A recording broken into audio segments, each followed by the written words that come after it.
ናቲ ግን ማለት ነው የምር ጨክነ መጨረሻ ላይ እኛ ላይ ካሜራ ዘጋ። አንተ ብር አምባር ለመስበር ማለት ነው ሄሉሻዬ እንዳሰጪ እነሱ ከቀመሱ በኋላ በጣም አስቸጋሪ ናቸው። ባይሆን ሄዶ ሲመጣ ታቀምሸዋለሽ።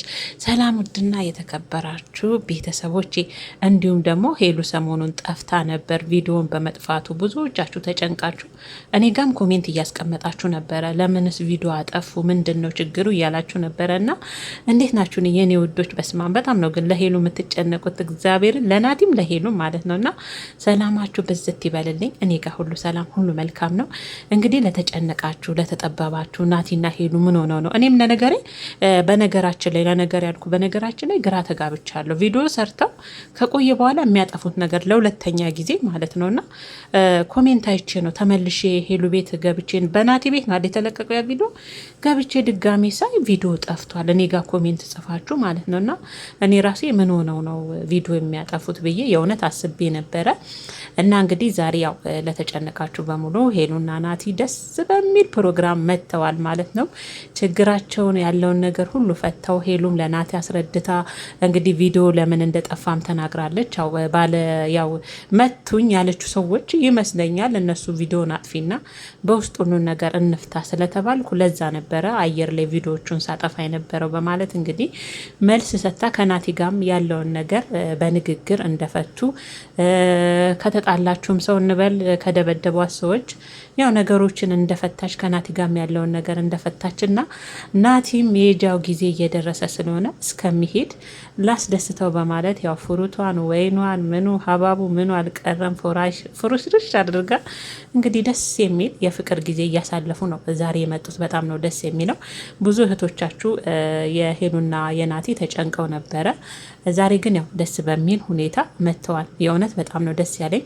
ችግራቸውን እንዲህ ከካሜራ ጀርባ ፈተው ሲመጡ እኔ በጣም ነው ደስ የሚለኝ። የእውነቴን ነው። ምክንያቱም ስንት የሚወዷቸው የሚያደንቃቸው ሰው ስላለ በእነሱ ጸብ ውስጥ በእነሱ እንትን ውስጥ ብዙ እህቶቻችን እኔ ራሱ ሲጨነቁ እያየው ነው ከምር በኮሜንት ራሱና ናቲና ሄሉ ለመጀመሪያ ጊዜ ከልብ ጥሩ ስራ ሰርተዋል። ከካሜራ ጀርባ ነገሮችን ፈተው ማለት ነው። በዚህ አጋጣሚ ናቲ ከዚህ በኋላ ሄሉሻዬን እኔ እያለሁልሽ ማንም አባቱ እንድሽ ጫፍሽን አይነካሽም፣ እኔ ከዚህ በኋላ ያንቺ ጠባቂ ነኝ አለው ከጎንሽ እያለም ሄሉሻዬን ሲያደንቅም ሲያበረታታም ነበረ ማለት ነው። በመጨረሻ ግን ያው ቤተሰቦቼ ናቲ እንግዲህ ከተጫወቱ በኋላ ያው ብር አምባር ዛሬ ካልሰበርኩኝ ሳልሄድ አስደስችኝ፣ ዳቦ ስጭኝ።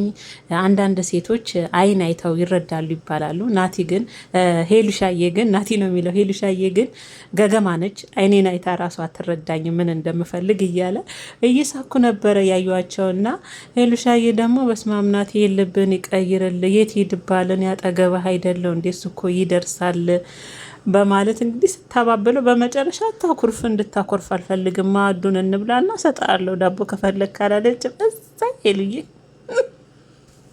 ሄሉ ማለት አስቃኛለች። ዳቦ ነው የፈለግከው?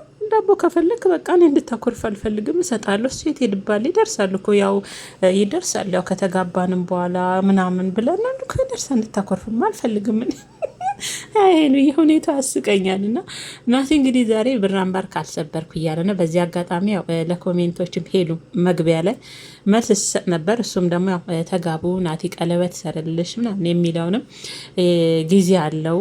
ሁላችንም የራሳችን ፕላን አለ። ጊዜው ሲደርስ ሁሉም ነገር በጊዜው ይሆናል።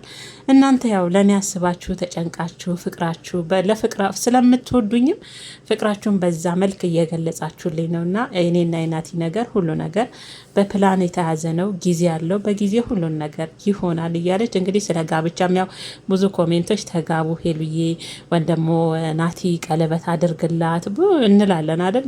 ያንን የመለሰችውና አሁን ሁሉም ነገር ጊዜ ያለው ያው እግዚአብሔር የፈቀደ ሰዓት ይሆናል። እውነት ነው። ሁሉም ነገር በፕላንና በእቅድ ነው የሚሆነው። ያለ እቅድ አይንቀሳቀስም የሰው ልጅ ማለት ነው። እና ሄሉዬ ትክክል ናት። ለሁሉም ጊዜ አለው። ግን እንደኔ ናቲ ከመሄዱ በፊት ያው ቀለበት ሲባል የጋብቻ ሳይሆን የፕሮሚስ አለ። የፕሮሚስ የቃል መግባቢያ ቀለበት ቢያስረላት ደስ ይለናል። በዚህ አጋጣሚ ደግሞ ኮሜንቶች አንዳንድ እያየው ነበር።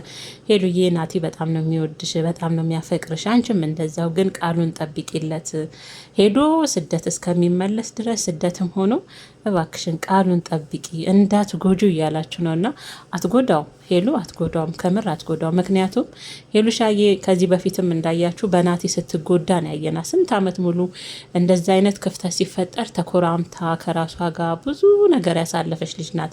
ያኔ እንኳን ብትፈልግ ወዲያው ዘላ ያልሆነ ነገር ውስጥ ገባ ነበር እና እንደዚህ አይነት ልጅ እንኳን አይደለችም ሄሉ። ናቲን ትጎዳዋለች ብዬ አላስብም ከምር ከዚህ በኋላ ማለት ነውና ናቲ በነገራችን ላይ በጣም ምስኪን የዋ አፍቃሪ የእውነት ግን ሄሉሻዬ ማለት ነው እስካሁን ለናቲ አላቀመስኩትም እያለች ነው። ቤተሰቦች ታምናላችሁ? አላቀመስኩትም ብላ ከሆነ ያሁኑም ብቻ አይደለም፣ ያኔም እኮ ወደ ቱርክ ሳይሄድ ናቲ ያኔም እኮ ፍቅረኛሞች ነበሩ አይደለ? እና ያኔን እሺ፣ ከዛ ሁንም ሄሉሻዬ አላቀመስኩ እንኳን የእውነት እኔ ናቲን አደንቀዋለሁ። የምር በጣም ታጋሽ፣ በጣም ጀግና፣ በዚሁም ደግሞ ለትልቅ ነገር እንደሚፈልጋት ነው ያሰብኩት። ወንድ ልጅ በነገራችን ላይ ለወደፊት ለትልቅ ነገር ካልፈለጋችሁ አይታገሳችሁም። የሆነ የ5 ደቂቃ ስሜቱ ምናምን ከሆነ የሚፈልገው ጊዜ አይሰጣችሁም።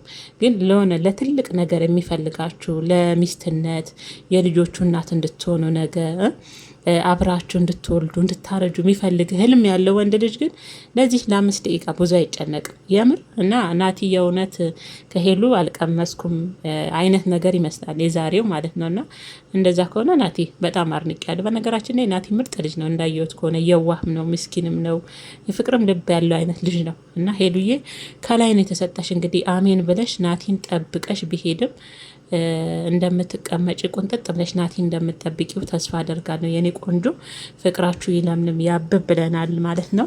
ናቲ ግን ያው ካሜራውን አሚን ውጣ ብሎት አሚም መልካም ጊዜ ብሎ በመጨረሻ ወጥቶ ዛሬ ካልሰጠሽኝ ሞቼ ያገኛለሁ ብሎ እኛ ላይም ካሜራ ዘግቷል። ቤተሰቦች ምን ትላላችሁ? ከምር እኛ ላይም ካሜራ ዘግቷል ያልኩት ለዛ ነው በመጨረሻ ማለት ነውና አሪፍ ጊዜ ነበር። ናቲ ምርጥ ልጅ ነው።